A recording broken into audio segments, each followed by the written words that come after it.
je sais, moi je ne savais pas avant qu'on ne se rencontre, l'Agora Senghor, quand nous étions petits, aujourd'hui, la place là était totalement une poubelle.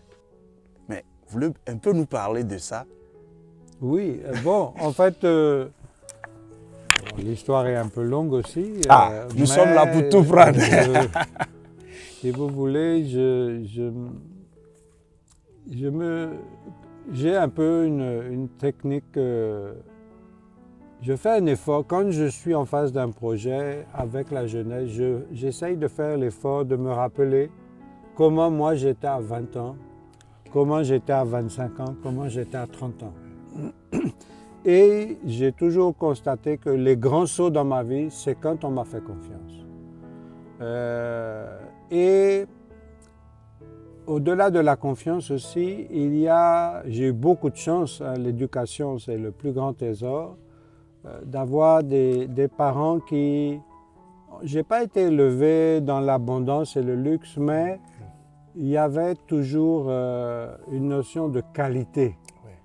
Mes parents vendaient des lampes, donc la lumière pour moi ça a toujours été très important parce que même si mon père ne voyait pas, lui-même il allumait les lumières. Donc ça pour montrer que non, il va vivre normalement. Et du coup, c'est vrai que le côté entrepreneur, finalement, je pourrais dire on ne naît pas entrepreneur, mais l'éducation fait que la fibre entrepreneuriale se développe et on voit les choses. Et évidemment, il y a le spectre, la manière dont on regarde le réel est plus ou moins univoque ou au contraire s'élargit. Et ça dépend de ce que nos parents nous transmettent. Voilà. Et donc c'est pour ça que je dis que c'est vraiment... Voilà, c'est vraiment un cadeau et on n'a pas le droit de le garder pour soi. Donc quand je suis arrivé à Lomé, à l'époque il y avait 12 000 étudiants, c'était en 2001. Et mon Dieu, je voyais la galère de ces étudiants un peu inimaginable.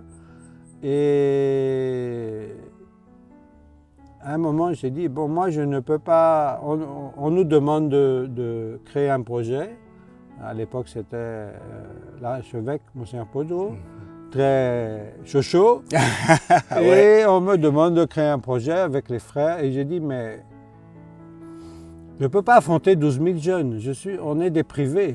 Donc, par contre, ce qu'on peut faire, c'est faire un lieu où les étudiants... vont expérimenter autre chose, quelque chose dont normalement auquel ils n'ont pas le droit de rêver.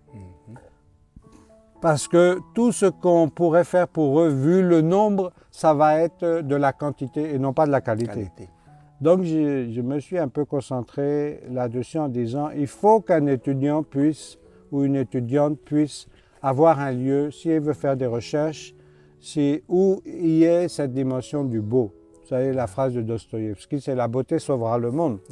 Et où la culture aussi, je parle de tout ce qui est art culturel et tout, c'est un cardinal qui disait ça, ce n'est pas un accessoire de luxe, c'est une nécessité pour la croissance de la personne.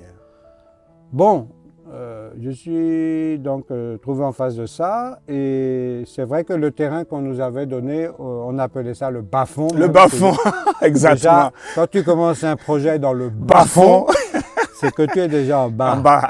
Donc tu ne peux pas tomber plus bas. Donc c'est sûr que ça peut marcher.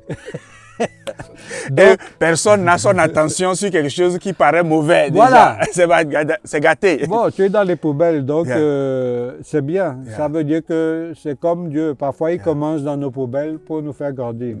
Donc, face à ça, eh bien, il y a eu toute une dynamique et il fallait... alors, j'ai eu beaucoup de contradicteurs, hein, même parfois parmi les jeunes Africains ou mes frères, que tu ne vas pas faire quelque chose de luxueux. J'ai dit, c'est pas du luxe. Il ne faut pas confondre la beauté qui est dans la sobriété et le luxe. Le luxe, On en voit partout. Ce sont des maisons qui ont coûté très cher, mais qui sont très laides. C'est des kilos de béton à non plus finir et il n'y a pas de... Donc, la distinction n'est pas toujours claire entre le luxe et le beau. On mélange un peu tout. On mélange vraiment. Donc, à partir de là, il a fallu mobiliser la jeunesse. Les étudiants eux-mêmes travaillaient. Il y a eu des combats. Toujours, ça ne manque pas. Et puis, finalement, on voulait nous faire ce centre auprès de l'université. J'ai dit non. Ça ne va pas être possible parce qu'on ne peut pas assimiler 12 000 étudiants. Ceux qui voudront venir devront faire l'effort de venir. Même si c'est à pied. Ils doivent vouloir. Voilà, ce n'est pas de faire un truc où tout le monde va débarquer. Et c'est ce qui s'est passé. Et on avait quand même un point focal nommé le CCU à l'université. Et puis, bien, voilà, contre monts et vallées, comme on dit. Et vous voyez, il y avait un gros baobab au milieu, puisqu'il y a eu des luttes de terrain, c'était compliqué. Et c'est là où le vin aux ancêtres a beaucoup coulé dans ce bas. On a voulu me faire abattre ce baobab une fois que le projet était fait. J'ai dit non, il faut justement le laisser. Lui, il n'a rien fait.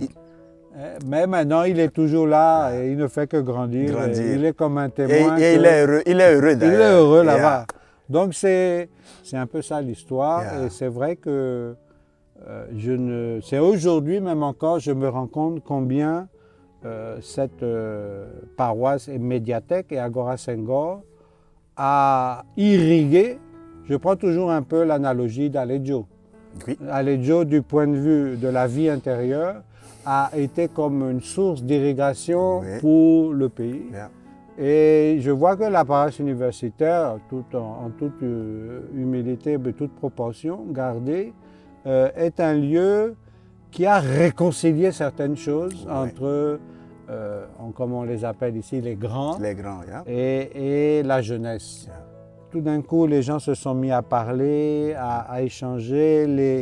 Il y a eu des aides entre les personnes qui ont la capacité de décision. Et le paysage aussi, c'est devenu comme une oasis dans la ville.